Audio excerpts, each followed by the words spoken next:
Hamas के सियासी wing के सरबराह इस्माइल हानिया तेहरान में कातिलाना हमले में शहीद। इस्माइल हानिया ईरानी सदर की तकरीब हलफबरदारी में शिरकत के लिए तेहरान में मौजूद थे। ईरानी पासदारान इनक़िलाब का कहना है कि इस्माइल हानिया को उनकी क़यामगाह पर हमला करके शहीद किया गया। ईरान का कहना है कि कातिलाना हमले की तहक़ीक़ात जल्द सामने लाई जाएंगी। फ़लस्तीनी तंजीम हमास ने इस्माइल हानिया के कत्ल का ज़िम्मेदार इसराइल को करार दे दिया और कत्ल के ज़िम्मेदारों को सज़ा देने का वादा किया।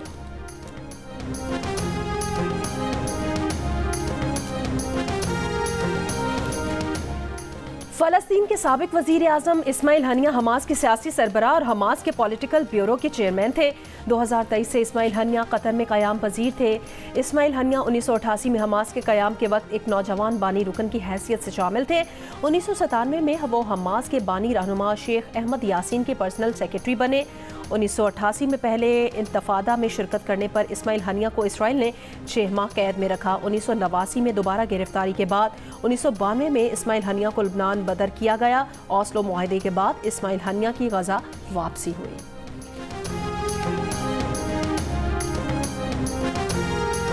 और इसराइली लड़ाका तैयारों का बैरूत पर हमला, 2 बच्चों समेत 3 अफराद जान बहक, 74 जख्मी। इसराइली फौज का दावा है कि मस्जिद अल-शम्स पर हमले में मुलव्वस हिजबुल्लाह के सीनियर तरीन कमांडर फवाद शुक्र मारे गए। फवाद शुक्र हाजी मोहसिन और मोहसिन शुक्र के नाम से भी मशहूर हैं। उनके सर की कीमत अमरीका ने $50 लाख मुकर्रर की थी। इसराइली फौज का कहना है कि हिजबुल्लाह के साथ जंग नहीं चाहते, लेकिन किसी भी सूरत हाल के लिए तैयार हैं। व्हाइट हाउस ने हिजबुल्लाह इसराइल जंग का इम्कान मुस्तरद कर दिया। रूस ने लबनान पर इसराइली हमलों को बैनुल अक़वामी क़वानीन की खिलाफ वर्जी करार दे दिया। इसराइल का कार्रवाई गोलान पहाड़ियों पर हमले के जवाब में किए जाने का दावा। हमलों में 12 इसराइली शहरी मारे गए। हिजबुल्लाह ने हमलों में मुलव्वस होने की तरदीद की थी। आज़ाद रुकने असम्बली की जानिब से किसी सियासी जमात से अपनी वाबस्तगी का इकरारनामा तब्दील नहीं किया जा सकता। जिस पार्टी ने मखसूस नशिस्तों के अरकान की फहरिस्त इलेक्शन कमीशन को ना दी हो, उसे मखसूस नशिस्तें नहीं दी जा सकती। इलेक्शन एक्ट में तरमीम का बिल कौमी असम्बली में पेश। पहली तरमीम के मुताबिक आज़ाद रुकने असम्बली 3 रोज़ के अंदर किसी भी सियासी जमात में शमूलियत का पाबंद होगा। इसके बाद किसी और सियासी जमात में शामिल नहीं हो सकेगा। किसी भी सियासी जमात में शमूलियत की रजामंदी नाकाबिले तनसीख होगी। इस पर किसी भी अदालत का फैसला असरअंदाज नहीं हो सकेगा। दूसरी तरमीम के मुताबिक जिस पार्टी ने मखसूस नशिस्तों की फहरिस्त इलेक्शन कमीशन को जमा ना कराई हो, उसे मखसूस नशिस्तें नहीं दी जा सकती। ये दोनों तरामीम पार्लियामेंट से मंजूरी के बाद फौरी तौर पर नाफिजुल अमल होंगी। स्पीकर ने दोनों तरामीम कायमा कमेटी को भेज दी।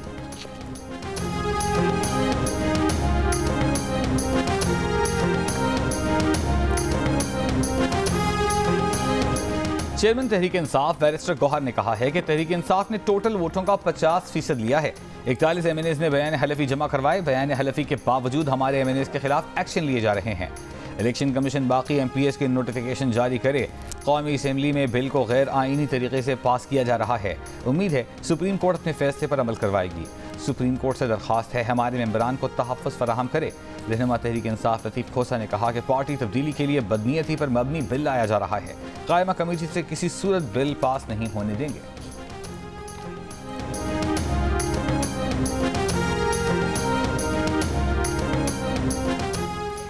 इस्लामाबाद हाई कोर्ट का PTI सेंट्रल सेक्रेटेरिएट फौरी खोलने का हुक्म। अदालत ने PTI को 1 हफ्ते में इमारत में आग से बचाव के हिफाजती इंतजामात की भी हिदायत कर दी।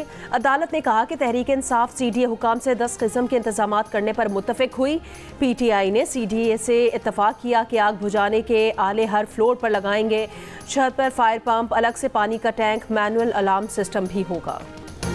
आज कराची, ठट्टा, बदीन, सिजावल, जामशोरो, थरपारकर, उमरकोट, मिट्टी और दादू समेत सिंध में फिर कहीं कहीं बारिश का इम्कान है। कराची के मुख्तलिफ इलाकों में मंगल को कहीं हल्की कहीं तेज़ बारिश हुई। लाड़काना, मोरो, सांगड़ समेत सिंध के मुतादिद इलाकों में भी बारिश से गर्मी का जोर टूट गया। कराची में सबसे ज़्यादा बारिश गराब में 42.4 मिलीमीटर रिकॉर्ड। मुख्तलिफ इलाकों में बारिश का पानी जमा होने से ट्रैफिक की रवानी मुतासर रही। माहिरीन के मुताबिक 4 अगस्त से सिंध में शिद्दत की मानसून हवाएं दाखिल होंगी। 4 से 6 अगस्त के दौरान कराची समेत सिंध के बेशतर मकामात पर तेज़ बारिश का इम्कान है।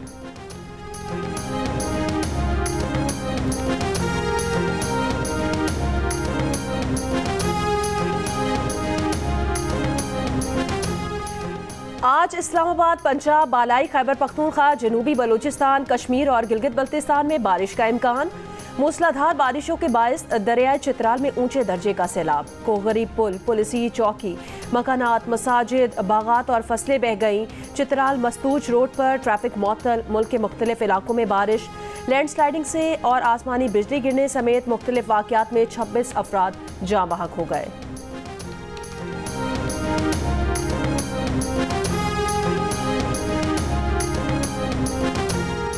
बिजली की कीमतों में कमी के लिए रावलपिंडी के लियाकत बाग में जमात इस्लामी का धरना 6 रोज में दाखिल। हुकूमत से मुज़ाकरात का दूसरा दौर आज दोपहर 3 बजे होगा। धरने से खिताब में अमीर जमात इस्लामी हाफिज नईमुर रहमान ने कहा कि बिजली का बिल अदा करना अब 98% लोगों के लिए नामुमकिन हो चुका। अवाम बिजली का बिल दें या बच्चों को स्कूलों में पढ़ाएं। आज कराची में धरना शुरू करने जा रहे हैं। लाहौर में धरने का भी जल्द ऐलान किया जाएगा। ताजिर बरादरी हमारे साथ है, उनके मशवरे से मुल्क गिर पहिया जाम हड़ताल करेंगे।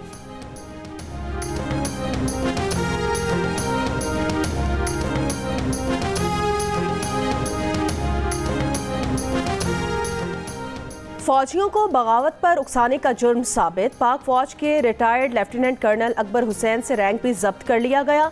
ISPR के मुताबिक अकबर हुसैन पर फील्ड जनरल कोर्ट मार्शल में फौजियों को बगावत पर उकसाने का जुर्म साबित होने पर 10 मई को 14 साल सख्त कैद की सजा सुनाई गई थी।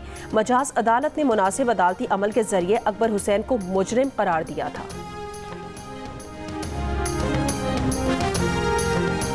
खैबर में पुलिस चौकी पर दहशतगर्दों का हमला। एक पुलिस एहलकार और एक राहगीर समेत 2 अफराद जाँ बहक, 2 एहलकारों समेत 3 अफराद जख्मी, हालत तशवीशनाक, दहशतगर्द फरार। पेशावर में थाना मित्रा चौकी बड़ा पुल पर शरपसंदों का दस्ती बम हमला, जानी नुकसान नहीं हुआ। पिशीन में लेवीज चेक पोस्ट पर नामालूम अफराद की फायरिंग, 2 एहलकार जाँ बहक। लेवीज हुकाम के मुताबिक 2 मोटरसाइकिलों पर सवार हमलावर फरार हो गए।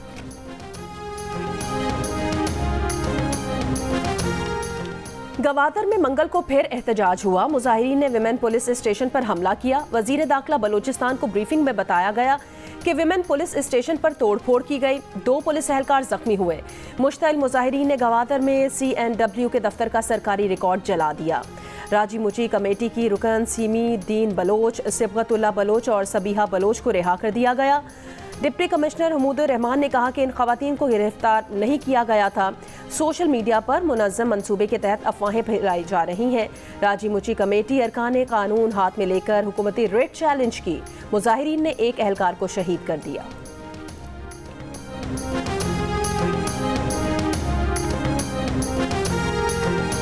क्वेटा, गवादर और मस्तूंग में बलोच यकजहती धरना। क्वेटा में एहतजाज के बायस इत्तेहाद चौक से मुल्हिका सड़कों पर ट्रैफिक जैम।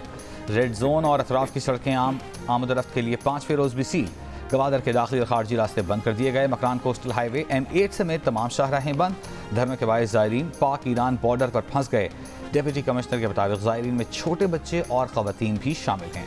खाने पीने की अशिया की शदीद किल्लत है, मुश्किलात का सामना है।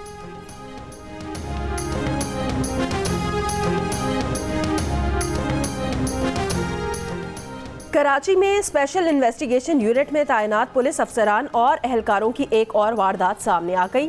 स्कीम 33 के रिहायशी शहरी को हिरासत में लेकर अमरीकी डॉलर में भारी रकम वसूल की, फिर शहरी को छोड़ दिया। वाक़े का इल्म होने पर तहकीकात की गई तो 10 अफसरान और एहलकारों को मुअत्तल कर दिया गया। SSP का कहना है कि रकम किस तरह और कहां वसूल की, इस बारे में तहकीकात जारी हैं। अब तक मुकदमा दर्ज न हो सका।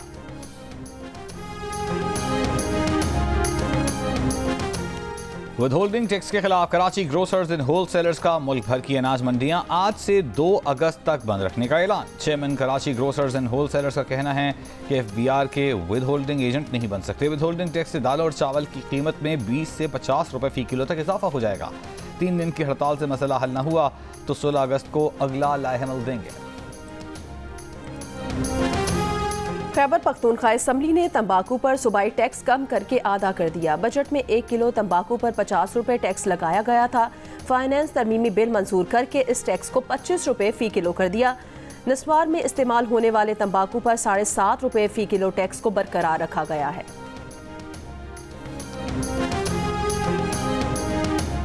बहावलपुर खैरपुर टामे वाली के करीब मुबैना मुकाबले में 3 डाकू हलाक। पुलिस का दावा है कि डाकुओं ने फरार होते हुए मोबाइल पर फायरिंग की, जवाबी फायरिंग में मारे गए।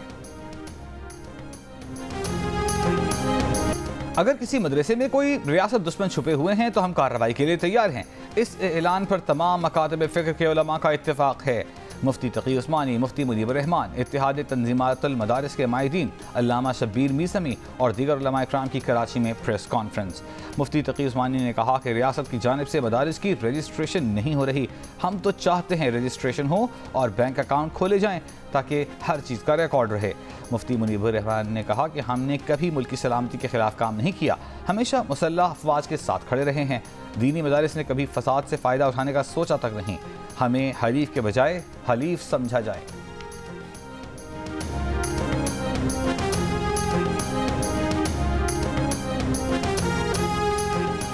ईरान के नौमुंतखब सदर मसूद पेज़ेश्कियान ने ओहदे का हलफ उठा लिया। ईरान की मजलिस शूरा इस्लामी में हलफ बर्दारी की तकरीब में मुख्तलिफ ममालिक के सरबराहान ममलिकत और वफूद की शिरकत। नायब वज़ीर आज़म और वज़ीर ख़ारजा इसहाक़ दाद भी शरीक हुए। ईरानी सदर मसूद पेज़ेश्कियान ने खिताब करते हुए कहा कि उनकी हुकूमत कभी गैर मुल्की दबाव में नहीं आएगी। ईरानी स्पीकर पार्लियामेंट ने तकरीब से खिताब में कहा कि इस वक्त सबसे अहम मसला गज़ा और फ़लस्तीन का है। अमरीका मगरबी क़ुव्वतों का गज़ा मसले के हल में रुकावटें डालना काबिल मज़म्मत है।